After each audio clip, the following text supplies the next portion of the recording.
যখন দোয়া করলে কবুল হওয়ার সম্ভাবনা বেশি, ওই সময় বেশি বেশি দোয়ার দরকার আছে না নাই? আপনারা জানবেন হয়তো কাবা ঘরের 4টা কর্নার আছে, এর মধ্যে একটা কর্নারের নাম হচ্ছে রুকনুল হাজারিল আসওয়াদ, ব্ল্যাক স্টোন কর্নার। এই হাজারুল আসওয়াদের এই কর্নারে একটা পাথর আছে, এই পাথরটাতে চুমু দেওয়ার জন্য লোকজন ধাক্কাধাক্কি করে।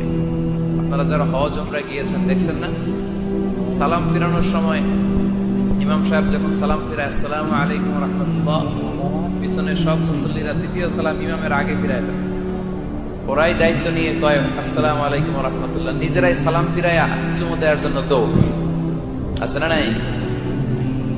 এই হাজারুল আসওয়াদে চুমু দেওয়ার কারণ হচ্ছে এই পাথরে চুমু দিলে যিনি চুমু দেয় তার গুনাহগুলো এই পাথর টেনে নেয়। এই হাজারুল আসওয়াদ পাথর আপনার পক্ষে সাক্ষী দিবে, এটাকে আল্লাহ ঠোঁট দিবে, মুখ দিবে, চোখ দিবে, আর আল্লাহর সামনে দাঁড়িয়ে কিয়ামতের দিন বলবে, আল্লাহ তোমার এই বান্দা তার 2 ঠোঁট দিয়ে আমাকে চুমু দিয়েছিল, এর জান্নাত না দেওয়া পর্যন্ত আমি এই পথকে ছাড়বো না। দাঁড়িয়ে থাকবে, সে সুপারিশ করবে।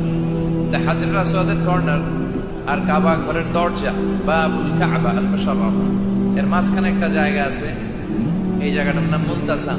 জায়গাটার নাম সবাই বলেন, আরো জোরে বলেন।